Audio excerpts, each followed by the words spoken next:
Hello friends, welcome to zero IAS.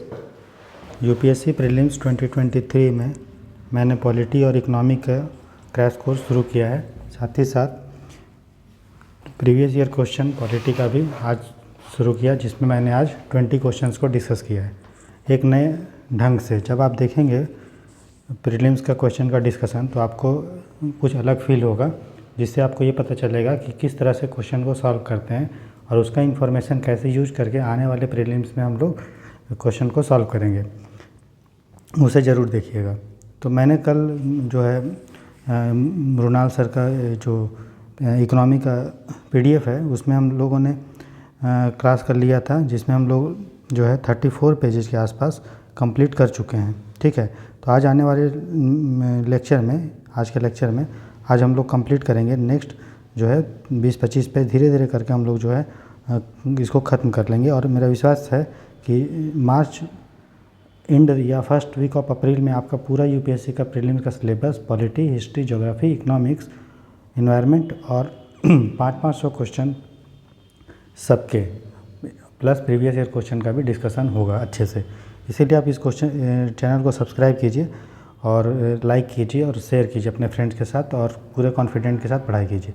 तो बिना time waste किए हम लोग शुरू करते हैं आज अगला टॉपिक, नॉन फंजेबल टोकन। तो देखिए, नॉन फंजेबल टोकन क्या होता है। तो नॉन फंजेबल टोकन जो है, एक समझ लीजिए ब्लॉकचेन टेक्नोलॉजी का हम लोग यूज करके एक डिजिटल फाइल बनाते हैं। वो फाइल जेपीईजी का भी हो सकता है, फ़ोटो भी हो सकता है, कोई इमेज भी हो सकता है या म्यूजिक फाइल भी होता है। समझ में आया? नॉन फंजेबल, नॉन फंजेबल मतलब इसको हम छोटे छोटे टुकड़े में नहीं बांट सकते हैं, हम इसको जो है एक्सचेंज नहीं कर सकते हैं, उसको हम लोग नॉन फंजेबल बोलते हैं। ठीक है, इसको हम सब डिवाइड नहीं कर सकते। इसके मदद से हम लोग जो भी फिजिकल एसेट्स हैं, जैसे कि बिल्डिंग का है या बोर्ड का कागजात है, बिल्डिंग का कागजात है या कोई फिजिकल पेंटिंग, उसको हम लोग डिजिटल में कन्वर्ट करके उसको हम लोग स्टोर करते हैं। ठीक है, और उसके बाद फिजिकल चीज़ का ट्रांजेक्शन नहीं होता है। किसी को ख़रीदना है तो हम लोग डिजिटली ही उसको कागज़ पत्तर को बेचेंगे। ठीक है, और ये नॉन फंजेबल होता है, इसको हम लोग डिवाइड नहीं कर सकते और एक्सचेंज भी नहीं किया जा सकता है। और इसका वैल्यू क्या होगा वो डिपेंड करेगा बायर कैसा है। कोई बायर को मोनालिसा का डिजिटल पेंटिंग जो भी बायोटेक जो भी आपका ब्लॉकचेन टेक्नोलॉजी से जो भी कन्वर्ट किया गया, मान लीजिए उसके लिए 1 करोड़ का है, कोई बोलेगा 2 करोड़ का, तो पर्सन टू पर्सन वैरी करता है नॉन फंजेबल टोकन का वैल्यू। ठीक है, अभी प्रेजेंट में जो है देखा जा रहा है कि नॉन फंजेबल जो टोकन है उसका चार्म, उसका जो रुचि है उसका बढ़ते जा रहा है। और मल्टीमीडिया जो क्रिएटर हैं उसके लिए आसानी होगा कि वो डिजिटल एसेट को आसानी से वो ट्रेड कर पाएँ। साथ ही साथ इसमें चूँकि हर ऑनरशिप का कुछ एक कोड दिया जाएगा, तो ओनरशिप का भी रिकॉर्ड को हम लोग वेरीफाई कर सकते हैं। इससे जो डुप्लीकेशन होता है वो नहीं हो पाएगा। इसका यूज कर सकते हैं आप सिनेमा में, स्पोर्ट्स टूर्नामेंट के लिए, ट्रैवल टिकट को भी ये ब्लॉकचेन टेक्नोलॉजी का यूज करके नॉन फंजेबल टोकन के रूप में कन्वर्ट करके यूज किया जा सकता है। इससे जो हम लोग को पेपरलेस एडमिनिस्ट्रेशन को लाने में मदद मिलेगा। लेकिन कुछ चैलेंजेज है। पहला यही है कि इसका प्राइस जो है बहुत ऊपर नीचे उतार चढ़ाव हो रहा है। इसका यूज मनी लॉन्ड्रिंग में हो सकता है, टेरर फाइनेंसिंग में हो सकता है। प्लस चूँकि ये सभी टेक्नोलॉजी जो है ब्लॉकचेन टेक्नोलॉजी कंप्यूटर से रिलेटेड है, तो कंप्यूटर चलाने में इलेक्ट्रिसिटी कंजम्पशन होगा, जिससे कार्बन डाइऑक्साइड ये सब निकलेगा। क्योंकि इलेक्ट्रिसिटी इंडिया में जनरली जो यूज़ किया जाता है वो आपका थर्मल पावर प्लांट से होता है। तो थर्मल पावर प्लांट अगर जलेगा, कोयला जलेगा, तो उससे CO2 निकलेगा। ठीक है, देखिए अब इसी को लेके बहुत आसान क्वेश्चन नॉन फंजेबल टोकन के बारे में यूपीएससी प्रीलिम्स में 2022 में पूछा गया था। ये बोल रहा है they enable the digital transaction of physical asset. Physical asset मतलब जिसको आप टच कर सकते हैं, जैसे आपका बैंक का पेपर, आपका जो है बैंक का जो डिपॉजिट का पेपर, डिमांड ड्राफ्ट, आपका कागजात जो है घर का, तो उसी को हम लोग क्या किए, डिजिटली रूप में ब्लॉकचेन से स्टोर कर लिए। तो ये सही है। दूसरा है they are the unique cryptographic tokens that exist on blockchain. ये भी सही है। अगला है दे कैन बी ट्रेडेड और exchange at equivalency and therefore can be used as a medium commercial transaction. नाम में ही देखिए क्या लिखा है, नॉन। नॉन मतलब नहीं, क्या है, फंजिबल। नॉन फंजिबल, फंजिबल मतलब क्या होता है कि हम लोग उसको एक्सचेंज का साथ ट्रेड कर सकते हैं। नॉन लग गया मतलब हम लोग उसको एक्सचेंज और ट्रेड नहीं कर सकते हैं। तो अगर आपको खाली इतना भी पता होता कि इसको एक्सचेंज ट्रेड नहीं कर सकते, तो आप तीसरा ऑप्शन आपको गलत करते थे। तीसरा अगर स्टेटमेंट गलत करते तो आपका जो है ये भी कट जाता, ये भी कट जाता, ये भी कट जाता और इसका आपका ये सही हो जाता। ठीक है, और इसको अगर नहीं भी पता होता तो आपको नॉन पता है और यहाँ पे लिखा है कैन भी, तो दोनों कॉन्ट्राडिक्टरी है। कोई अगर नहीं है तो फिर हो कैसे सकता है ना, तो इसीलिए ये गलत हो गया। उसके बाद देखिए हमारा जो है यहाँ तक ख़त्म हो गया है। अब हम लोग पढ़ेंगे मनी सप्लाई के बारे में, जिसमें हम लोग मनी सप्लाई जो M0, M1, M2, M3, M4 ये सब पढ़ेंगे। उसके बाद हम लोग लिक्विडिटी क्या होता है वो पढ़ेंगे, मनी मल्टीप्लायर के बारे में पढ़ेंगे। उसके बाद हम लोग पढ़ेंगे पैसा कैसे क्रिएट होता है, वेलोसिटी ऑफ मनी के बारे में पढ़ेंगे। फिर मॉनेटरी पॉलिसी के बारे में पढ़ेंगे, मॉनेटरी पॉलिसी कमेटी के बारे में, रेपो रेट क्या होता है, रिवर्स रेपो रेट क्या होता है, ये सब के बारे में पढ़ेंगे। ठीक है, तो चलिए शुरू करते हैं मनी के बारे में। तो देखिए मनी का जो डिमांड और सप्लाई और क्रिएशन के बारे में हम लोग पढ़ेंगे कि मनी का डिमांड क्या होता है, मनी की सप्लाई क्या होती है, मनी को कैसे क्रिएट किया जाता है। तो देखिए जो ब्रिटिश के एक इकोनॉमिस्ट थे जॉन मेनार्ड कीन्स, उनकी एक बुक है general theory of employment, interest and money. उसने बोला था, उसने वहाँ पे लिक्विडिटी प्रेफरेंस थ्योरी दिया था। वो ये बोला था कि पब्लिक जो है अपने पास, लोग अपने पास पैसा रखते हैं, क्यों रखते हैं, तो बोला था 3 कारणों से रखते हैं। एक होता है ट्रांजैक्शन, ट्रांजैक्शन मतलब डे टू डे सामान को खरीदने के लिए। आपको मैगी चाहिए तो आपके पास पैसा होना चाहिए, आपको कल को आईफोन चाहिए या कुछ भी चाहिए तो आपके पास पैसा होना चाहिए। ठीक है। दूसरा होता है प्रिकॉशनरी, प्रिकॉशनरी मतलब सावधानी के रूप में। मान लो कल को किसी का एक्सीडेंट हुआ या कोई बीमार पड़ गया तो इमरजेंसी केसेस के लिए जो पैसा रखा जाता है उस कारण को हम लोग प्रिकॉशनरी बोलते हैं। तीसरा कारण जिसके कारण पब्लिक पैसा रखता है वो स्पेकुलेटिव। स्पेकुलेटिव मतलब इन्वेस्टमेंट करने के लिए। कल को मान लो सोना का रेट कम हो गया तो पैसा अपने पास रखता है कि हम लोग सोना खरीद लेंगे, या ज़मीन का रेट कम हो गया तो पैसा रखता है कि हम लोग जो है खरीद लेंगे। तो मनी का 3 पर्पस होता है स्टोर करने का अपने पास। एक होता है ट्रांजैक्शन के लिए, डे टू डे के लिए, प्रिकॉशनरी के लिए, इमरजेंसी सिचुएशन, और तीसरा होता है स्पेकुलेटिव। ठीक है, तो वो तीनों मैंने आपको बता दिया है।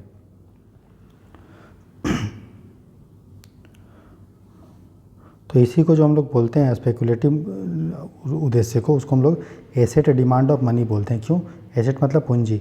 तो पैसा अगर हमारे पास होता है तो हम कुछ पूंजी खरीदते हैं, जैसे गोल्ड खरीद लिया या फिर जो है बिल्डिंग खरीद लिया, ये सब है। ठीक है।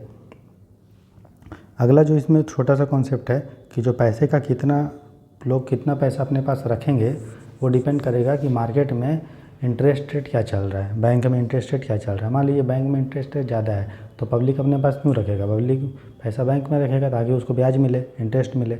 और मान लीजिए बैंक में इंटरेस्ट रेट बहुत कम है तो पब्लिक जो है अपने पास पैसा नहीं, अपने बैंक में पैसा क्यों रखेगा, क्योंकि बैंक में तो उसको इंटरेस्ट रेट कम मिल रहा है ना, तो बैंक में नहीं रखेगा, वो कहीं पे इन्वेस्ट करेगा, शेयर मार्केट में और ये सब में। ठीक है, तो याद रखिएगा जब भी इंटरेस्ट रेट बैंक में बढ़ता है, डिपॉजिट इंटरेस्ट रेट, तो पब्लिक अपना पैसा खुद के पास ना रख के बैंक के पास रखता है, तो क्योंकि उसको इंटरेस्ट मिलेगा।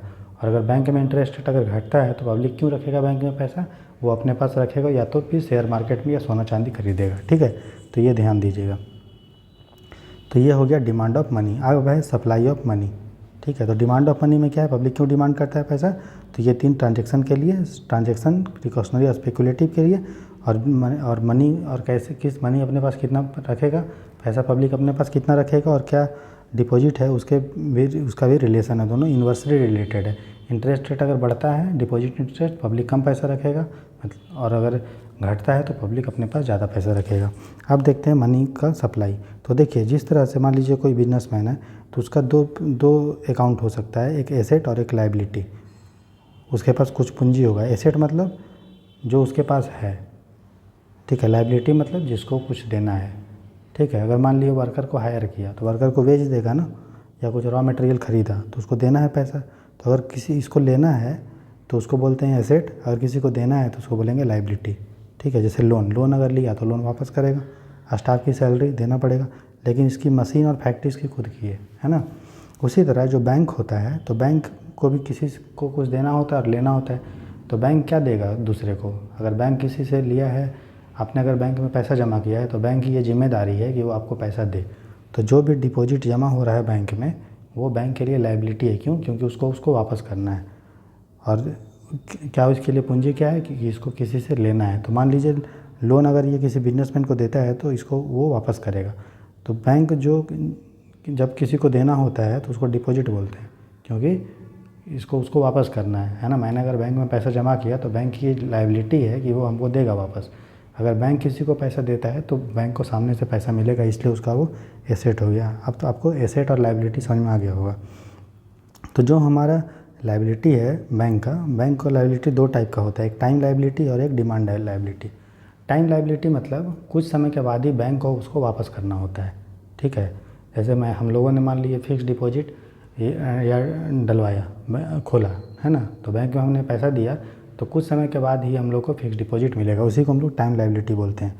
टाइम लायबिलिटी का एग्जांपल है fixed deposit, cumulative deposit, recurring deposit, staff security deposit. तो जनरली इसको लीगली बैंक को इसको आपको कुछ समय के बाद देना होता है। अब बैंक को ये नहीं है लीगली कि वो उसको आपको मैच्योरिटी के पहले देगा। 10 साल के बाद आपको लिखा हुआ है कि बैंक आपको 10 साल के बाद देगा, तो 10 साल के बाद ही उसको जिम्मेदारी है देने का। 8 साल के पहले उसके लीगली नहीं है फिर भी, लेकिन अगर आपको चाहिए 8 साल के बाद तो बैंक कुछ पैसा काट के आपको पेनल्टी के रूप में आपको वापस करेगा। इसी को हम लोग बोलते हैं टाइम लायबिलिटी। अब इसमें क्या होता है, टाइम लायबिलिटी में, फिक्स डिपॉजिट में और ये सब में इंटरेस्ट रेट ज़्यादा मिलता है। तो हमने बताया जहाँ इंटरेस्ट रेट ज़्यादा होगा तो पब्लिक अपने पास पैसा नहीं रखेगा, कहाँ रखेगा, बैंक में। इसीलिए पब्लिक ज़्यादा पैसा टाइम लायबिलिटी में रखता है क्योंकि इसमें इंटरेस्ट रेट ज़्यादा है। उसके बाद डिमांड लायबिलिटी क्या होता है, जो पैसा अपने अकाउंट में जमा किया बैंक में, तो जब आपको चाहिए तब निकाल लो, उसको हम लोग बोलते हैं डिमांड लायबिलिटी ऑफ बैंक। जैसे current account, saving account, demand draft, over due balance in fix deposit. Fix deposit में जो पैसा बचा हुआ रहता है वो भी आप कभी भी निकाल सकते हैं, ठीक है। अनक्लेम डिपॉजिट, जिसको कोई क्लेम नहीं करता, वो भी आप जो है निकाल सकते हैं कभी भी। तो चूँकि इसमें कभी भी निकाल सकते हैं तो बैंक चाहेगा कि इसमें इंटरेस्ट रेट हम कम रखें, ताकि क्योंकि बैंक अपने पास जो पैसा उसके लिए पास ज़्यादा समय तक रहेगा उसी को बैंक इन्वेस्टमेंट कहीं लगाता है। तो चूँकि इसको कभी भी दे देना होता है इसलिए बैंक इसमें इंटरेस्ट रेट कम देता है, इसीलिए पब्लिक इसमें कम पैसा रखेगा, है ना। पब्लिक अपने पास ज़्यादा पैसा रखेगा और जो डिमांड डिपॉजिट है, डिमांड लायबिलिटी, उसमें पैसा अपना कम रखता है, ठीक है। ऊपर आपको बता दिया हूँ क्यों कम रखता है इंटरेस्ट रेट से, और पब्लिक अपने पास कितना पैसा रखता है वो किस तरह से रिलेशनशिप है आपको अच्छे से एक्सप्लेन कर दिया हूँ, ठीक। अब देखिए एक कॉन्सेप्ट आता है लिक्विडिटी का। तो लिक्विडिटी का मतलब ये है कि कितना जल्दी आप कैश आपको मिलता है किसी चीज़। मान लीजिए आपके पास एक लक्ष्मीकांत की किताब है, तो क्या आपको मान लीजिए 600 का ख़रीदा, तो आपको क्या किसी को बेचेंगे तो तुरंत आपको मिल जाएगा पैसा? नहीं, आपको सबसे पहले बायर खोजना पड़ेगा कि कौन लक्ष्मीकांत को खरीदेगा। इसके अलावा मान लीजिए आप 600 में खरीदे, कोई बोल रहा है हम 50 रुपये देंगे, तो आप क्यों बेचेंगे? तो लिक्विडिटी का मतलब ये है कि किसी चीज़ को आप अगर बेच रहे हैं तो कितना जल्दी आपको पैसा वापस मिल रहा है, कितना और कितना अमाउंट में एग्जैक्ट में अच्छे से मिल रहा है, उसको हम लोग बोलते हैं लिक्विड। तो सबसे जो लिक्विड चीज़ है वो है कैश। अगर आपके पास 2000 का नोट है तो आपको अगर 500 का 4 नोट चाहिए तो तुरंत मिल जाएगा, है ना। तो सबसे जल्दी लिक्विड क्या मिलता है? कैश। उसके बाद क्या है? गवर्नमेंट सिक्योरिटी, ठीक है। उसके बाद अच्छे अच्छे कंपनी का जो है बॉन्ड होता है वो तुरंत आपको एक्सचेंज हो जाता है, ठीक है। अगर आपके पास जो है किंगफिशर का बॉन्ड है तो वो एक्सचेंज नहीं होगा क्योंकि वो डिफ़ॉल्टर कंपनी है ना। उसी तरह अगर गोल्ड है तो गोल्ड भी जनरली एक्सचेंज हो जाता है, लेकिन सबसे जो ज़्यादा लिक्विड होगा वो होगा कैश, ठीक है। तो इसमें क्या है, लिक्विडिटी कम है। क्यों? क्योंकि आपको फिक्स टाइम के बाद ही मिलेगा पैसा। इसमें लिक्विडिटी क्या है ज़्यादा, क्यों? क्योंकि इसमें आसानी से आपको तुरंत पैसा मिल जाएगा। समझ में आ गया आपको? अब देखते हैं क्वेश्चन पूछा यूपीएससी प्रीलिम्स 2019 में कि dash is not included in the asset of a commercial bank. Commercial bank के पूंजी में, एसेट में कौन चीज़ इंक्लूड नहीं है? क्या चीज़ इंक्लूड नहीं है? देखिए एसेट मतलब क्या होता है, जो बैंक के पास है, ठीक है, जो बैंक को लेना है दूसरे से, उसको एसेट बोलते हैं, ठीक है। तो देखिए एडवांस को बोलते हैं लोन। तो जो लोन होता है वो बैंक किसी को दिया है और उसको वापस लेना है, तो ये क्या हुआ? बैंक का एसेट हुआ। तो ये ऑप्शन नहीं होगा, क्यों? क्योंकि हमें एसेट पूछा है। दूसरा डिपॉजिट मतलब पब्लिक जो बैंक में पैसा जमा करता है तो बैंक को उसको वापस देना है ना, बैंक दे रहा है तो बैंक की ये लायबिलिटी हुई ना, तो ये ऑप्शन होगा क्योंकि हमें पूछा है कि एसेट नहीं है, तो ये एसेट नहीं है। इन्वेस्टमेंट, बैंक अगर कहीं इन्वेस्ट कर रहा है तो अपना ही पैसा तो इन्वेस्ट करेगा, है ना, तो ये भी जो है नहीं होगा। और मनी एट कॉल और शॉर्ट मनी एट कॉल और शॉर्ट मनी मतलब ये होता है, बैंक जैसे मान लीजिए SBI बैंक है और HDFC बैंक, अगर शॉर्ट टाइम में HDFC को कुछ पैसा चाहिए 1 दिन के लिए, 2 दिन के लिए, तो SBI से ये वापस ले सकता है। तो जो पैसा SBI देता है शॉर्ट टर्म के लिए, ठीक है, या 1 दिन से कम के लिए, तो उसको हम लोग बोलते हैं मनी, कॉल मनी या शॉर्ट नोटिस मनी। तो चूँकि बैंक दे रहा है इसीलिए बैंक का पूंजी है, क्योंकि बैंक जब देगा तो पूंजी, अब बैंक को अगर वापस देना है तो उसको बोलते हैं लायबिलिटी, ठीक है। तो ये भी नहीं होगा, तो हमारा ऑप्शन जो होगा ये, क्योंकि ये जो है मनी एट कॉल, ये बैंक को लेना है है ना, दूसरे से, क्योंकि ये दिया है ना, तो लेना है तो ये इसका पूंजी हो गया। ठीक है, तो कितना आसान क्वेश्चन पूछता है। अगर आपको कॉन्सेप्चुअल क्लैरिटी आप आसानी से निकाल ले जाएंगे प्रीलिम्स, थोड़ा थोड़ा याद करना पड़ता है। तो लिक्विडिटी का मतलब हो गया कि कितना जल्दी आप किसी चीज़ को, एसेट को कैश में कन्वर्ट कर सकते हैं। तो कैश जो है वो सबसे क्या है, लिक्विड एसेट है। हाई लिक्विड एसेट क्या है, जिसका तुरंत आपको कैश मिल जाएगा, गोल्ड है, डिमांड डिपॉजिट है, गवर्नमेंट सिक्योरिटी है, ट्रेजरी बिल है। ये सब क्या होता है आपको आसानी से आने वाले लेक्चर में समझा दूंगा मैं। उसी तरह शेयर बॉन्ड कोई रेप्यूटेड कंपनी का है, वो भी हाई लिक्विड एसेट है। और कम जो इलिक्विड एसेट है वो क्या होता है, जैसे होम है, घर है, घर तुरंत ज़मीन बेच के आपको पैसा नहीं मिल जाएगा, खोजना पड़ेगा। पेंटिंग, स्कल्पचर, क्योंकि इसको बायर को राइट प्राइस पे ढूंढना बहुत थोड़ा डिफ़िकल्ट है, इसीलिए ये जनरली इलिक्विड एसेट है, तुरंत आपको नहीं मिलेगा। तो याद रखना है, होम ये सब जो है, पेंटिंग वेंटिंग जो होता है वो सब नहीं है। बाकी gold, government security, treasury bill और जो है ये सब है डिमांड डिपॉजिट, ये हाईली लिक्विड एसेट है। ठीक है, उस एक टर्म होता है लिक्विडिटी इंजेक्शन। लिक्विडिटी मतलब क्या समझे, पैसा, और इंजेक्शन मतलब डालना, है ना, इन्फ्यूजन। तो जब भी आरबीआई या गवर्नमेंट या कोई भी जनरली जब इकोनॉमी में पैसा डालेगा तो उसको हम लोग बोलते हैं लिक्विडिटी इंजेक्शन।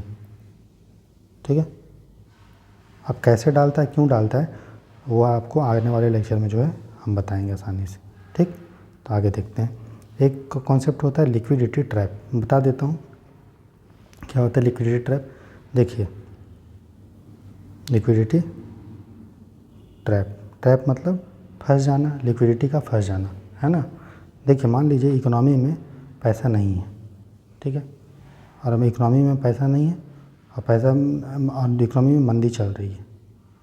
ठीक है, तो पैसा नहीं है तो आरबीआई क्या चाहेगा कि इंटरेस्ट रेट कम कर दें, है ना, इंटरेस्ट रेट क्या कर दें, कम। तो इंटरेस्ट रेट कम कर देगा लोन पे, तो ये चाहेगा कि बैंक भी अपना इंटरेस्ट रेट कम कर देगा, तो कम रेट में पब्लिक को पैसा मिलेगा, है ना। ये आरबीआई सोचा था कि इंटरेस्ट रेट हम कम कर देंगे तो बैंक अपना इंटरेस्ट रेट कम कर देगा, और बैंक इंटरेस्ट रेट कम कर देगा तो कम ब्याज दर में लोग अपना जो है पैसा बैंक से लेंगे और कहीं खर्च करेंगे, उससे इकोनॉमी ग्रोथ करेगी। जो मंदी था वो ग्रोथ में धीरे धीरे कन्वर्ट होगा। लेकिन क्या होगा, पब्लिक सोचेगा कि चूँकि अभी मंदी है, तो मंदी में क्या होता है, सामान का रेट घटता है, तो पब्लिक ये सोचेगा यार कि अभी और सामान का रेट कम होने देते हैं तब लेंगे। तो ये वो इस आशा में रहता है कि और सामान का रेट कम होने दो, कम होने दो, कम होने दो, तब लेंगे हम पैसा। तो इस केस में क्या होता है, भले आरबीआई अपने इंटरेस्ट रेट कम कर दिए, फिर भी पब्लिक मार्केट से, बैंक से लोन नहीं लेता है या बैंक से पैसा नहीं लेता है कि इस उम्मीद में कि और रेट कम होने दो। इसी को बोलते हैं लिक्विडिटी ट्रैप। आरबीआई चाहिए कि लिक्विडिटी को हम बढ़ाएं, मार्केट में पैसा को, सप्लाई को बढ़ाएं, लेकिन पब्लिक नहीं ले रहे हैं। क्यों? क्योंकि वो चाह रहे हैं कि और सामान मंदी और होने दो, और सामान रेट कम होने दो, तब हम जाके पैसा लेंगे। तो इसी आशा में और इसी द्वंद्वता में लिक्विडिटी ज्यों का त्यों वहीं पे फंसा हो जाता है, उसी को बोलते हैं लिक्विडिटी ट्रैप। ठीक है, तो आरबीआई का जो मॉनेटरी पॉलिसी था, इंटरेस्ट रेट कम करके हम मनी सप्लाई बढ़ाएंगे, वो यहाँ पे फेल हो जाता है। ठीक, उस कंडीशन को लिक्विडिटी ट्रैप बोलते हैं। आपको समझ में आ गया होगा, आपको, मुझे लग रहा है। अब देखते हैं मनी सप्लाई को हम किस तरह से नापते हैं। ठीक है, तो देखिए, जो मनी सप्लाई को नापने का तरीका है, क्यों मनी सप्लाई नापते हैं, क्योंकि मनी, हमको पता है कि मार्केट में कितना मनी है, तो उसी के आधार पे आरबीआई अपना मॉनेटरी पॉलिसी को कर सकता है। हम इन्फ्लेशन कंट्रोल कर सकते हैं, हम इंटरेस्ट रेट डिसाइड करते हैं कि डिपॉजिट और लोन में क्या मिलेगा। तो आरबीआई जो मनी सप्लाई को कंट्रोल करता है, मेजर करता है, उसको नापने के लिए 5 इंडिकेटर है, M0, M1, M2, M3, M4। तो M0 क्या होता है, M0 को हम लोग बोलते हैं हाई पावर मनी, और M1, M2, M3, M4 के बारे में देखते हैं, M0 के बारे में भी आपको बताते हैं। तो देखिए, एक टेबल है जिसमें एक तरफ लिखा है मेजर, क्या है, M1, M2, M3, M4। CU है, CU मतलब क्वाइन करेंसी विद पब्लिक, मतलब पब्लिक के पास कितना क्वाइन है और कितना करेंसी है। ठीक है, कॉमर्शियल बैंक का एक है जिसमें सब हम लोग इसमें देख रहे हैं कि पब्लिक के पास कितना पैसा है, या पब्लिक ने बैंक में कितना पैसा जमा किया, चाहे वो डिमांड डिपॉजिट में या फिर टाइम डिपॉजिट में, या पब्लिक ने पोस्ट ऑफिस में कितना पैसा जमा किया है, डिमांड में और टाइम में। तो यहाँ पे हम सिर्फ पब्लिक का पैसा देख रहे हैं। यहाँ पे एक बैंक ने दूसरे बैंक में कितना जमा किया पैसा वो नहीं देखा जा रहा है। यहाँ पे सिर्फ हम लोग देख रहे हैं कि पब्लिक के पास कितना पैसा है और पब्लिक ने बैंक में और पोस्ट ऑफिस में कितना पैसा को जमा किया है। बस मनी सप्लाई में बस पब्लिक के पास कितना कॉइन और करेंसी है, बस यही काउंट होता है। एकदम ध्यान से रखिएगा इस बात को, कि पब्लिक के पास कितना कॉइन है, कितना करेंसी है, और पब्लिक ने बैंक में और पोस्ट ऑफिस में कितना पैसा को जमा किया है, बस यही चीज़ को देखते हैं। ये चीज़ को हम लोग काउंट नहीं करते हैं मनी सप्लाई में, M0, M1, M2, M3, M4 में, कि एक बैंक ने दूसरे बैंक में कितना पैसा जमा किया है। इस बात को दिमाग में एकदम फिट कर लीजिए। अब देखते हैं M1, M2, M3, M4। देखिए M1 और M2 को नैरो मनी बोलते हैं और M3 और M4 को ब्रॉड मनी बोलते हैं। तो M1 क्या होता है, coin and currency with public. Public के पास कितना कॉइन है, कितना करेंसी है, प्लस कॉमर्शियल बैंक में डिमांड डिपॉजिट के रूप में पब्लिक ने कितना पैसा जमा किया है। अगर इन दोनों को जोड़ते हैं, coin and currency with public और डिमांड डिपॉजिट कॉमर्शियल बैंक में पब्लिक का कितना है, तो दोनों को हम जोड़ देंगे तो हमको मिलेगा M1। ठीक। और अगर M1 आपको याद है तो M3 से निकालना बहुत आसान है। बस इसमें बैंक में पब्लिक का टाइम डिपॉजिट को भी जोड़ दीजिए। तो कॉइन एंड करेंसी पब्लिक के पास कितना है, डिमांड डिपॉजिट पब्लिक के पास बैंकों में कितना पब्लिक ने जमा किया, प्लस टाइम डिपॉजिट को भी जोड़ देते, तब हमको मिल जाता है M3। तो M1 बराबर M3 बराबर क्या हो गया, M1, ये और ये तो ऐड हुआ ही देखिए, और प्लस बैंकों में पब्लिक का टाइम डिपॉजिट के रूप में कितना है उसको भी बोलते हैं हम लोग क्या, तीनों को जब जोड़ देते हैं तब मिलता है मुझे M3। ठीक। अब देखते हैं M2। तो M2 में क्या हुआ, coin and currency with public कितना है, बैंक में पब्लिक ने डिमांड डिपॉजिट के रूप में कितना जमा किया है, प्लस पोस्ट ऑफिस में डिमांड डिपॉजिट देखते हैं। और अगर M2 आपको पता है तो M4 क्या होगा, सबको जोड़ दीजिए। Coin and currency with public, demand deposit public का बैंक में, डिमांड डिपॉजिट पब्लिक का पोस्ट ऑफिस में, टाइम डिपॉजिट पब्लिक का कमर्शियल बैंक में, और टाइम डिपॉजिट पब्लिक का पोस्ट ऑफिस में। तो इस तरह से आपको जो है निकलता है। तो M3 जो होता है उसी को RBI टारगेट करता है मॉनेटरी पॉलिसी के लिए, आपको ध्यान रखना है। इसीलिए M3 को बोलते हैं एग्रीगेट मॉनेटरी रिसोर्सेज या एग्रीगेट मनी सप्लाई। ठीक है। ये जितने भी हमने देखा M0, M1, M2, M3, M4, ठीक है, उनमें कहीं भी बैंक का डिपॉजिट नहीं है। एक बैंक का दूसरे बैंक में कितना डिपॉजिट है वो नहीं है। इसमें सिर्फ और सिर्फ पब्लिक का बैंक में कितना डिपॉजिट है, पोस्ट ऑफिस में कितना डिपॉजिट है और अपने पास कितना है, बस वही देखते हैं। तो अभी क्या हुआ था, लॉकडाउन के टाइम में पब्लिक डिपॉजिट में पैसा घटते गया। क्यों, पब्लिक ने जितना भी पैसा जमा किया था सब निकालने लगे कोरोना के टाइम में, क्योंकि उनका खर्चा बढ़ने लगा था। ठीक है। तो पब्लिक पैसा अपने पास रखने लगे थे ताकि कल कुछ बीमार हो जाए तो पैसा जो है हम यूज करेंगे, इसलिए बैंकों से पब्लिक ने पैसे को निकाल लिया था। ठीक है। उसके बाद हम आगे देखते हैं M3। ठीक। मनी सप्लाई हो गया M3। तो देखिए, अगर लोन टेकर से कोई लोन ले रहा है, अगर वो घटेगा, डिक्रीज मतलब घट रहा है, अगर लोन घट रहा है इसका मतलब M3 घटेगा, है ना। मनी सप्लाई जो है इकोनॉमी में वो क्या होगा, घटेगा। अगर याद रखिएगा एक चीज़ को, अगर इकोनॉमी में मनी सप्लाई घट रहा है, इकोनॉमी में पैसा अगर घट रहा है तो मनी मल्टीप्लायर भी घटेगा। मनी मल्टीप्लायर का मतलब होता है कितने रेट से मनी का वैल्यू या मनी कितना रेट से इकोनॉमी में ग्रोथ हो रहा है, उसको मनी मल्टीप्लायर बोलते हैं। अभी आपको समझाएंगे। तो सिंपल सा एक फंडा याद रखिएगा कि अगर मनी सप्लाई इकोनॉमी में घट रहा है तो मनी मल्टीप्लायर भी घटेगा। अगर मनी सप्लाई इकोनॉमी में बढ़ रहा है तो मनी मल्टीप्लायर भी बढ़ेगा। तो अगर लोन लेने वाला घट रहा है तो मतलब इकोनॉमी में लोन नहीं आएगा, पैसा नहीं आएगा, मतलब मनी सप्लाई घट गया, इसका मतलब मनी मल्टीप्लायर घट गया। अगर रेपो रेट बढ़ा रहे हैं, अगर repo rate reverse repo rate बढ़ा रहे हैं, अगर बैंक देखिए, बैंकर जो है, बैंकर मतलब SBI, अगर वो ज़्यादा से ज़्यादा पैसा रिवर्स रेपो रेट में डालेगा, मतलब बैंक अपना पैसा कहाँ डाल रहा है, RBI में, तो इकोनॉमी से पैसा दूर जा रहा है ना RBI की ओर, तो भी मनी मल्टीप्लायर क्या होगा, घटेगा, M3 घटेगा। ठीक है, समझ में आ रहा है। सिंपल सा बात है, अगर पैसा पब्लिक के पास आ रहा है तो मनी सप्लाई बढ़ेगा, मनी मल्टीप्लायर बढ़ेगा।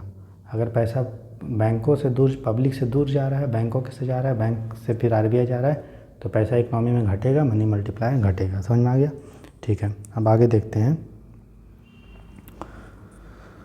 तो देखिए, एक चीज़ होता है M0 जिसको बोलते हैं हाई पावर मनी या रिजर्व मनी, इसको हम लोग आगे देखेंगे। ठीक है, अब आगे देखते हैं मनी मल्टीप्लायर क्या होता है। तो सिंपल सा बात है, मनी मल्टीप्लायर का फार्मूला होता है जो भी आपका रिजर्व रेट है, ठीक है, रिजर्व रेट है जो भी है, रिजर्व रेशियो उसका अपोजिट होता है 1/r, उसको मनी मल्टीप्लायर। रिजर्व रेट का मतलब देखिए जितना भी पैसा बैंकों के पास होता है वो सब पैसा बैंक जो है उधार में नहीं देता है ना। जितना भी पैसा बैंक के पास, मान लीजिए कोई बैंक है उसके पास पब्लिक ने 100 रुपये जमा किया तो 100 रुपया ये उधार में नहीं दे सकता है, कुछ पैसा इसको रखना होता है। तो 100 रुपये का 10 रुपये इसको रखना होता है, 90 रुपया ये दे सकता है। तो जो 10 रुपया इसी को हम लोग बोलते हैं रिजर्व, ठीक है। अब देखिए अगर रिजर्व हम बढ़ाते जाएंगे, मान लो 20 कर दिया तो कितना पैसा दे पाएगा, 70, मतलब इकोनॉमी में 80 रुपये दे पाएगा। इकोनॉमी में पैसा कम हो गया, 100 पहले 100 दे पाता, अब 80। मैंने क्या बताया, इकोनॉमी में पैसा जब पब्लिक के पास घटेगा तो मनी मल्टीप्लायर घटेगा, तो मनी मल्टीप्लायर घट रहा है। मान लो कि रिजर्व रेशियो को 30 कर दिया, 30 तो कितना पैसा दे पाएगा इकोनॉमी में, 70। तो अब कितना पैसा दे पा रहा है, कम दे पा रहा है, पहले 100 फिर 80 फिर 70। तो जैसे जैसे आप ये बढ़ा रहे हैं वैसे वैसे, जैसे जैसे आप रिजर्व रेशियो को बढ़ाते जा रहे हैं वैसे वैसे हमारा जो मनी सप्लाई है वो घट रहा है। तो यही, या फिर मनी मल्टीप्लायर भी घट रहा है। तो मनी मल्टीप्लायर याद रखना है कि जो रिजर्व रेशियो होता है वो उसके इन्वर्सली प्रोपोर्शनल है। समझ में आया, क्या प्रोपोर्शनल है, उसके इन्वर्सली प्रोपोर्शनल है। बस आपको इतना ध्यान रखना है, ठीक है। रिजर्व रेशियो के उल्टा होता है, ठीक। उसके बाद देखिए मनी मल्टीप्लायर जो है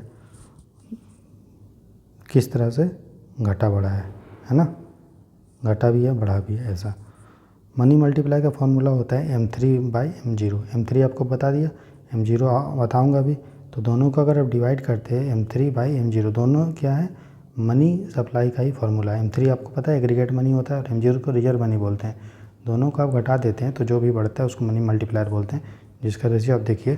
पहले जब क्या होता था, पैसा देखो 1990 में 20,000 इस समय तक मनी मल्टीप्लायर बहुत कम था। इकोनॉमी में पैसा कम होता था और मनी देर से ग्रोथ होता था, है ना। लेकिन जैसे पता है आपको 2007-8 में बूम था इकोनॉमी में, तो मनी मल्टीप्लायर घटा, फिर कोरोना आ गया, फिर मनी मल्टीप्लायर घट रहा है। मतलब इकोनॉमी में पैसा घट रहा है तो मनी मल्टीप्लायर भी घट रहा है, क्योंकि पब्लिक के पास पैसा ही नहीं था, सब बेरोजगार हो चुके थे और बैंक में भी पैसा घट चुका था और पैसा सब पब्लिक ने अपने पास रख लिया था, खर्चा भी नहीं कर रहे थे, तो मनी मल्टीप्लायर घट गया, ठीक। तो ये याद रखना है आपको। क्वेश्चन पूछा यूपीएससी पीरियड में 2019 में, देखो ये कितना आसान सा क्वेश्चन है। मनी मल्टीप्लायर मैंने बताया कि मनी सप्लाई अगर बढ़ता है इकोनॉमी में तो आपको मनी मल्टीप्लायर बढ़ेगा, ठीक है। अब देखिए कैश रिजर्व रेशियो, अब देखिए कैश रिजर्व रेशियो बढ़ रहा है। आपको क्या बताया, कैश रिजर्व रेशियो अगर 10 से 20 से 30 किया तो मनी सप्लाई 100, 80, 70 हो गया। तो मनी सप्लाई क्या हो गया, घट गया। मनी सप्लाई घटना माना मनी मल्टीप्लायर का घटना। तो पूछा है कि अगर मनी मल्टीप्लायर बढ़ेगा इकोनॉमी में कब, जब कैश रिजर्व रेशियो को बढ़ा रहे हैं, गलत है। फिर देखिए increase in the SLR, statutory liquidity ratio, ये भी एक तरह का रिजर्व रेशियो ही है। तो इसको भी अगर बढ़ा रहे हैं तो मनी सप्लाई घटेगा, मनी मल्टीप्लायर घटेगा। लेकिन हमें पूछा है कि मनी मल्टीप्लायर बढ़ेगा। अगला है increase in the population of country, population बढ़ना। अब देखिए मान लीजिए कोई गाँव में, कोई देश में 100 लोग हैं और वो 110 लोग हो गए, तो क्या हो गया, जनसंख्या बढ़ने से कुछ हुआ नहीं। क्या मनी इकोनॉमी में बढ़ रहा है, नहीं बढ़ रहा है ना, मनी के बारे में तो कुछ नहीं कहा, तो ये तो नहीं हो सकता। बोल रहे हैं increase in the banking habit of the population, लोगों का बैंकिंग हैबिट बढ़ चुका है। तो सही बात है, अगर बैंक पब्लिक क्या होगा, फिर बैंक में पैसा जमा करेंगे, हैबिट बढ़ेगा तो फिर उससे इकोनॉमी में पैसा आएगा। जो भी इन्वेस्टर होगा, जो भी आपका लोन लेने वाला होगा, बिजनेसमैन, वो लोन लेगा, तो इकोनॉमी में पैसा आ रहा है, तो कहीं ना कहीं पैसा का सप्लाई इकोनॉमी में बढ़ रहा है, तो मनी मल्टीप्लायर बढ़ेगा। इसलिए ऑप्शन हमारा बी होगा। देखें कितना आसान सा क्वेश्चन है ना। अब हम देखते हैं M0, ठीक है, जिसको हम लोग बोलते हैं रिजर्व मनी बोलते हैं, गवर्नमेंट मनी बोलते हैं, हाई पावर्ड मनी भी बोलते हैं। ये RBI इशू करता है, RBI एक्ट के द्वारा RBI का इशू डिपार्टमेंट करता है कुछ कंडीशन के हिसाब से, कि उसके पास जो एसेट है, RBI का पास एसेट क्या है, जिसको पैसा उसे लेना है, और लाइबिलिटी क्या है, जिसको पैसा देना है। तो देखिए जब दोनों बराबर होना चाहिए, एसेट और लाइबिलिटी, दोनों में जो भी अगर कम होगा, मान लीजिए एसेट कम हो गया RBI का, तो RBI क्या चाहेगा, एसेट को बढ़ाना, है ना। वो और फॉरेक्स रिजर्व को अपना बढ़ाएगा। जैसे वो अपना क्या बढ़ाएगा, गोल्ड कॉइन बढ़ाएगा, वो अपना गोल्ड बुलियन बढ़ाएगा, वो अपना फॉरेन सिक्योरिटी बढ़ाएगा IMF के पास, वो अपना गवर्नमेंट सिक्योरिटी को जो है को बढ़ाएगा, है ना। उसके बाद रुपी कॉइन को, ये सब बढ़ाएगा। ये RBI का एसेट है। लायबिलिटी क्या है, जो बैंकों को उसको देना है, जो पब्लिक को देना है। पब्लिक के पास मान लो 10 रुपये है, उसमें क्या लिखा रहता है कि आई वांट उसमें क्या लिखा होता है, आई एम ओब्लाइज टू पे द बियरर ऑफ, मैं उसको पैसा दूंगा। तो वो लाइबिलिटी है। आरबीआई का जो भी पैसा पब्लिक के पास है वो पब्लिक को आरबीआई से लेना है। अगर फट जाता है तो हम कहाँ जाते हैं, बैंक के पास। तो बैंक मतलब आरबीआई के पास, तो आरबीआई हमको क्या देता है, वापस में पैसा देता है। तो आरबीआई की वो लाइबिलिटी है। इसी प्रकार जो भी बैंक और भी बैंक जो आरबीआई में के पास पैसा अपना रखता है उसको भी बोलते हैं वॉल्ट कैश, ठीक। तो या फिर और भी जो डिपॉजिट होता है पब्लिक का या बैंक का या गवर्नमेंट का, वो भी जो है आरबीआई के लिए लाइबिलिटी है। आरबीआई के पास जितना पैसा जमा होता है पब्लिक का, चाहे बैंक का, चाहे किसी का, वो आरबीआई के पास लाइबिलिटी है, क्योंकि आरबीआई को उसको पैसा देना है। बाकी जितने भी चीज़ बचे हुए, सोना, उसके बाद फॉरेक्स रिजर्व पे आईएमएफ के पास जो भी अपना रिजर्व है आरबीआई का, तो वो आरबीआई की पूंजी है, क्योंकि आरबीआई को उससे आरबीआई वो पैसा लेना है और आरबीआई को देना नहीं है, लेना है, इसीलिए उसकी वो क्या है, एसेट है। तो जब तक ये इक्वल होगा तब तक तो ठीक बात है। अगर जो भी इक्वल नहीं हो तो हम लोग उसी के अंडर में आरबीआई जो है मनी सप्लाई को, मनी पावर को बैलेंस करता है। उसी मनी को हम लोग बोलते हैं रिजर्व मनी, M0। आपको समझ में आ गया होगा। तो देखिए, प्रधानमंत्री गरीब कल्याण योजना में जो ब्लैक मनी को होल्डर था, जो ब्लैक मनी रखा था, उसको ये बोला गया था कि 25% जो भी ब्लैक मनी आपका है उसको आपको आरबीआई में 4 साल के लिए रखना पड़ेगा, ठीक है। तो देखिए, जब M0 बढ़ेगा, M0 बढ़ेगा मतलब हाई पावर मनी अगर बढ़ रहा है, कब बढ़ेगा, जब आरबीआई का एसेट बढ़ेगा, ठीक है। आरबीआई का एसेट बढ़ता है मतलब आरबीआई को जब किसी से पैसा लेना है, अगर वो पैसा बढ़ते जाएगा तो आरबीआई तो M0 बढ़ेगा, ठीक है। मान लीजिए गवर्नमेंट सिक्योरिटी है, ठीक है। तो गवर्नमेंट सिक्योरिटी क्या होता है, गवर्नमेंट सिक्योरिटी मतलब कागज़ का एक टुकड़ा जिसमें लिखा होता है कि हम, गवर्नमेंट लिखती है कि हम आपको 8% पे ब्याज देंगे, 8% ब्याज देंगे। अभी के लिए इसका रेट है 100, तो 10 साल के बाद हम इसको आपको 100 का 8% कितना हुआ, 108। तो हम आपको 10 साल के बाद 108 रुपये देंगे, अभी आप हमको 100 रुपये दे दीजिए। तो ये जो गवर्नमेंट सिक्योरिटी है, अगर आरबीआई ख़रीदता है, ठीक है, कितने में, 100 रुपये में, ठीक है। तो ये बताइए 10 साल के बाद पैसा कौन देगा, आरबीआई को 108 रुपया कौन देगा, गवर्नमेंट। तो गवर्नमेंट से 108 रुपया किसको लेना है, आरबीआई को। चूँकि आरबीआई को 108 रुपया लेना है, इसीलिए ये जो गवर्नमेंट सिक्योरिटी है, जो गवर्नमेंट इशू करती है आरबीआई को, और आरबीआई जिसको खरीद रहा है और बदले में इसको 100 रुपया दे रहा है और 108 रुपया वापस लेना है, तो जो ये गवर्नमेंट सिक्योरिटी का जो 108 रुपया है वो आरबीआई का एसेट है, क्योंकि आरबीआई को लेना है उससे, समझे। तो उसी तरह जब गवर्नमेंट बोरो करती है आरबीआई से गवर्नमेंट सिक्योरिटी के द्वारा, तो आरबीआई का एसेट बढ़ता है, और जहाँ भी आरबीआई का एसेट बढ़ा उसका मतलब M0 बढ़ा, ठीक है। ये एक चीज़ आपको ध्यान में रखना है। तो उस तरह से देखिए फ्रेंड, देखिए तो उसी तरह देखिए, मतलब ये सब काम का नहीं है। अब M0 M3 का कुछ एक ग्राफ है। तो देखिए ये जो हमारा M3 है, देखिए ये दिख रहा है आपको रेड लाइन में, ये आपका M3 है, ठीक है। तो M3 हमेशा देखिए जिग जैग ये रहा है, नेगेटिव भी गया है, ठीक है, 2016-17 में, ठीक है। क्योंकि यार पता है यार, आरबीआई के पास जो कोरोना के समय का जो टाइम था, उसमें आरबीआई के पास जो भी रिजर्व मनी था वो कम होने लगा। धीरे धीरे करके क्या हुआ, कोरोना के बाद देखिए 19-20 में कोरोना, उसमें बाद बढ़ा घटा, ठीक है। जो ये होता है ब्रॉड मनी जो है वो ब्लू लाइन में, वो देखिए इस टाइप का है ना, कभी ऊपर कभी नीचे, ठीक है। लेकिन जो प्रेजेंट टाइम में आपको ये ध्यान देना है कि जो ब्रॉड मनी है वो 13 है, ठीक, और जो रिजर्व मनी है वो है 9, और ब्रॉड मनी रिजर्व मनी से क्या है, कम है। ब्रॉड मनी क्या है, कम है, जनरली कम ही है। देख लीजिए यहाँ को, अगर यहाँ छोड़ दें, अगर यहाँ छोड़ दें तो यहाँ पे 27 है तो 9 है, 14 है तो 10 है, 8 है, जो भी है। ये अगर 18 है तो यहाँ पे 12 है, ये अगर 13 है तो यहाँ पे 9 है। तो जनरली क्या होता है, कम होता है, कौन, ब्रॉड मनी। मतलब जो पब्लिक के पास पैसा होता है बैंकों में या खुद के पास या फिर पोस्ट ऑफिस, बैंकों के पास पब्लिक का पैसा जो अपने पास होता है और जो बैंक के पास होता है वो पैसा हमेशा कम होता है, किसके, जो पैसा आरबीआई के पास एसेट के डिपार्टमेंट के अंडर होता है, ठीक। तो आपको ये ध्यान देना है।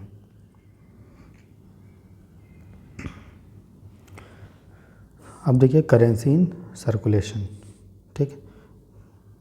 तो करेंसी इन सर्कुलेशन का मतलब क्या है कि कैश के रूप में पब्लिक के पास कितना इकोनॉमी में पैसा घूम रहा है, कैश में, याद रखिएगा, सिर्फ कैश में कितना पैसा घूम रहा है इकोनॉमी में, उसको बोलते हैं करेंसी इन सर्कुलेशन, ठीक है।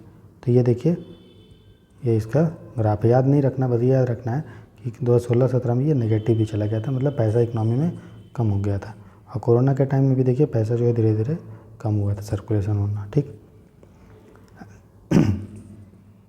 लिखा है देखिए, कोरोना जब हुआ तो पब्लिक अपने पास ज़्यादा पैसा रखने लगे, क्योंकि उनको डर था कि बीमार हो जाएंगे, इसलिए इकोनॉमी में पैसा कम हो गया, पब्लिक अपने हाथ में जेब में पैसा ज़्यादा रखने लगे। लास्ट जो आज के लेक्चर में पढ़ेंगे वो हम पढ़ेंगे वेलोसिटी ऑफ मनी। मनी का वेलोसिटी, मनी का वेग। सिंपल सा बात है कि मनी जितना बार एक्सचेंज होगा कोई भी चीज़, उसकी वेलोसिटी उतनी अधिक होगी। ठीक, तो मनी जितना बार जितने हाथ में जाता है, मान लीजिए एक आदमी ए, फिर बी, फिर सी, फिर डी, तो अगर पैसा ए से बी से सी से डी से ऐसे ऐसे करके जा रहा है तो मनी सप्लाई बढ़ेगा, वेलोसिटी ऑफ मनी बढ़ेगा। अगर पैसा कम हाथ में जा रहा है तो घटेगा। जैसे मान लीजिए मेरे पास 10 रुपये था, ठीक, हमने ख़रीद लिया मैगी, ठीक है, तो मैगी ख़रीदा तो दुकानदार के पास 10 रुपये आया, दुकानदार ने 10 रुपये से कुछ अपने बेटे को दे दिया चॉकलेट ख़रीदने के लिए 10 रुपये, तो 10 रुपये दूसरे दुकानदार को मिल गया, तो फिर उसने कुछ और आइसक्रीम खा लिया। तो जो कि मनी का जो बढ़ते जा रहा है एक हाथ से दूसरे हाथ, तो मनी की वेलोसिटी क्या होगी, बढ़ेगी। ठीक है, ये ध्यान देना, जितने हाथ में मनी जाएगा वो वेलोसिटी बढ़ेगी। ठीक, अगर एक ही हाथ में गया, कम हाथ में गया तो वेलोसिटी घटेगी। तो देखिए, अगर मान लीजिए पब्लिक जो है खाने के लिए पैसा परचेज करते हैं, मनी परचेज करते हैं, मनी जो है उधार लेते हैं, पैसा उधार लेते हैं परचेज करने के लिए, तो वेलोसिटी ज़्यादा होगा। जो डेवलप्ड देश हैं, विकसित देश हैं, वहाँ पे सब चीज़ सरकार प्रोवाइड करती है, ठीक है ना, हेल्थ फैसिलिटी, एजुकेशन, इसलिए पब्लिक वहाँ पे सेव नहीं करते हैं पैसा, क्योंकि उनको पता है कि अगर बीमार पड़े तो सरकार तो है ही, तो वहाँ वो लोग खूब खर्चा करते हैं। ठीक है, तो जितना पैसा खर्च होगा इकोनॉमी में जाएगा, उससे और भी पैसा आगे एक हाथ से दूसरे हाथ जाएगा, तीसरे हाथ जाएगा, तो वेलोसिटी बढ़ेगा। तो जो डेवलप्ड कंट्री है वहाँ पे वेलोसिटी ज़्यादा होता है, क्योंकि पब्लिक सेव कम करते हैं और स्पेंड ज़्यादा करते हैं, क्योंकि वहाँ पे कंज्यूमर लाइफ स्टाइल है और गवर्नमेंट पे लोगों का विश्वास है। जब भी इकोनॉमी में बूम आता है मतलब कभी भी इकोनॉमी जब ग्रोथ करती है तो जो भी पब्लिक के पास पैसा होता है तो पब्लिक खूब सारा पैसा जो इधर उधर खर्च करती है, रॉ मटेरियल खरीदेगी, कोई भी बिजनेसमैन सेटअप होगा, रॉ मटेरियल आएगा, फिर रॉ मटेरियल जो भी है उसको वेज मिलेगा, तनख्वाह मिलेगा, फिर वो कहीं खर्चा करेगा, तो उससे भी वेलोसिटी बढ़ता है। लेकिन जो पुअर देश हैं वहाँ पे वेलोसिटी कम होगा। क्यों? क्योंकि उनको विश्वास नहीं है गवर्नमेंट के सोशल सिक्योरिटी में, तो वो जो है पैसा अपना बचा के रखते हैं, खर्चा कम करते हैं। ठीक है, तो जहाँ पैसा पब्लिक के पास बच गया, अपने पास पब्लिक रख लिया, खर्च नहीं किया, तो मनी का सप्लाई इकोनॉमी में कम हुआ और मनी की वेलोसिटी भी कम हो गई। समझ में आया? तो इस तरह से देखिए फ्रेंड्स, हमने जो है 48 पेजेस तक कर लिया है। ठीक है, आराम से किए हैं, धीरे धीरे किए, समझा के किए। आप जितना बताए उसको ध्यान में दीजिएगा और बार बार रिवाइज कीजिएगा इसको, और हमें उम्मीद है कि धीरे धीरे करके हम लोग जो है मार्च के एंड तक या अप्रैल फर्स्ट वीक तक सभी सब्जेक्ट का सिलेबस को ख़त्म कर देंगे, प्लस क्वेश्चन का प्रैक्टिस करवाएंगे। क्योंकि जिस तरह से आपका लक्ष्य है यूपीएससी प्रीलिम्स 2023 को निकालना, उस तरह मेरा भी लक्ष्य है, इसीलिए मैं वही कर रहा हूँ जो आपके लिए भी ज़रूरी है और मेरे लिए भी ज़रूरी है। ठीक है, मैंने यूपीएससी मेंस का 2020 का दिया था। ठीक है, 2 नंबर से मेरा इंटरव्यू कॉल रुका था। प्रेजेंट में मैं यूपीएससी ईपीएफओ में एओ ईओ के पोस्ट पे सिलेक्टेड हूँ। ठीक है, तो आप मेरा विश्वास कीजिए और अच्छे से फोकस होकर पढ़ाई कीजिए, पूरे कॉन्फिडेंट के साथ, हिम्मत के साथ, खुश रह के पढ़ाई कीजिए, और टाइम एक जगह भी वेस्ट नहीं करने, क्योंकि अभी आपके पास समय नहीं है। जो भी बता रहा हूँ उसको ध्यान में रख के कीजिए, लेक्चर अटेंड कीजिए, प्रीलिम्स का क्वेश्चन जो मैंने प्रैक्टिस करवा रहा हूँ उसको प्रैक्टिस कीजिए, पॉलिटी का भी लेक्चर डेली आपका 2-3 आ रहा है उसको अटेंड कीजिए, समझिए और खुश होकर मस्त होकर पढ़िए। All the best for your study, happy study and enjoy the life with full confident and do your hard work properly. Thank you very much for watching this lecture. Have a nice day.